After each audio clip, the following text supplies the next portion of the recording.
Okay, Couture Crafters, let's get started. This is probably my favorite card. I know I say that about a lot of them, but really, I think this might be it. So this is a stamp set from Sunny Studio Stamps. It's definitely one of my favorites this year. It's an oldie, but a goodie. But I just bought it, so it's new to me.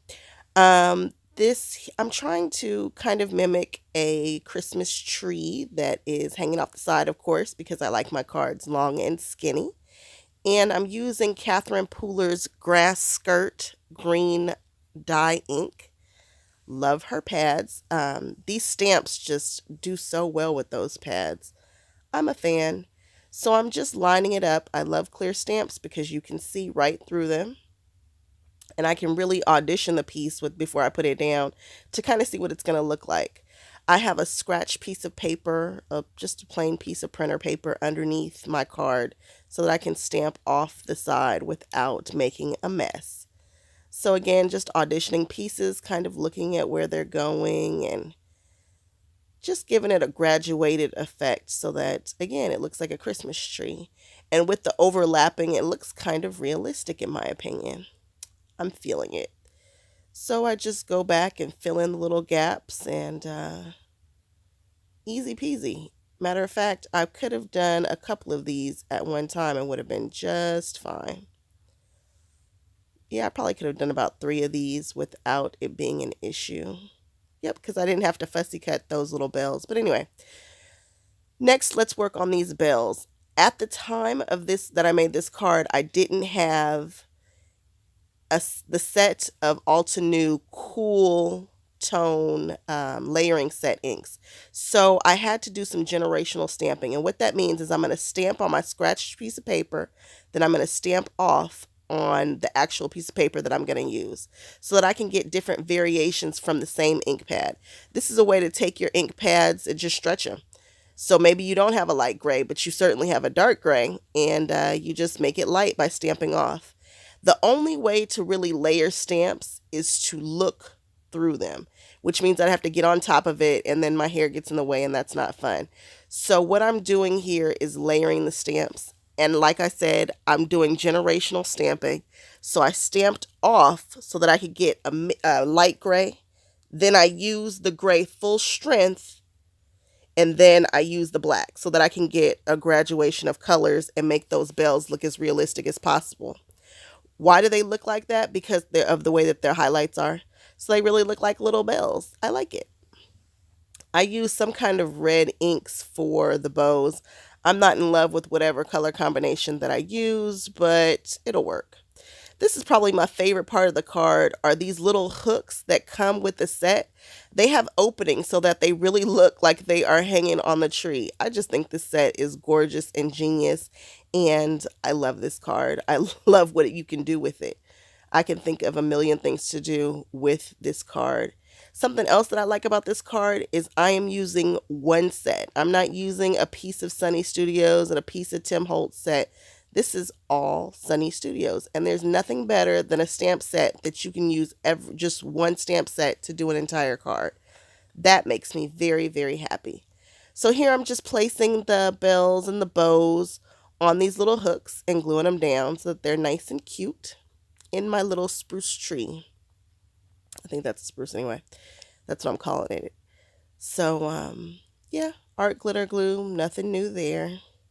And there we have it. Love, love, love this stamp set. I want to play with the bells with the Altenew layering inks with the four gray colors and see if I can get even a more dimensional looking bell, even though these bells look pretty good. So I grabbed the sentiment from the set and I'm just lining it up on one of my Catherine Pooler blocks to make sure that it's straight. And now I'm going right into my Catherine Pooler ink and just stamping it right on the front of the card. No stamp platform or anything, just freehand stamping for this card, guys. I was able to cut out those bows and the ornaments with the dies that you see to the right over there. So that makes the card even easier. Then I decide to use the Grass Skirt green ink, the same ink that I used to make the tree on the inside of the card, with a matching sentiment. May you have them, or believe in the magic of Christmas is what that sentiment says. Nice and cute. So, of course, all cards must have a matching envelope. So this is me trimming down my paper to fit the card. I think that card is a 3 1/4 by 7 1/2, I think.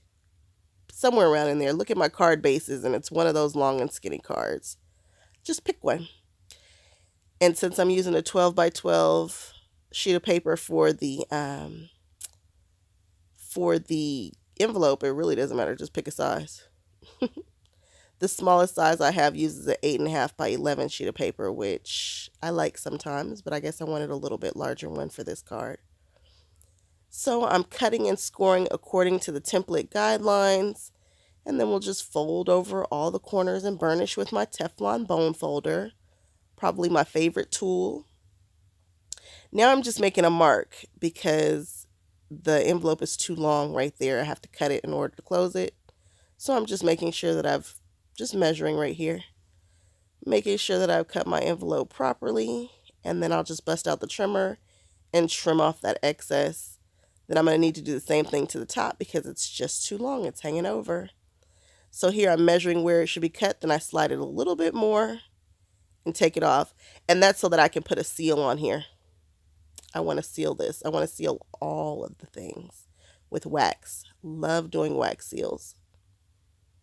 So then I'm thinking, what can I do just to add a little something to this envelope to make it match? And I thought, hey, let's just add the spruce again. So I grabbed some scratch paper. I grabbed that stamp again. And I just stamped off the side.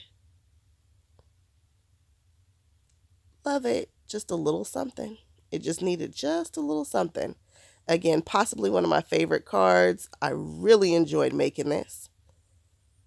And then we're just going to clean it up. You guys, thank you so much for hanging with me through this stamp series.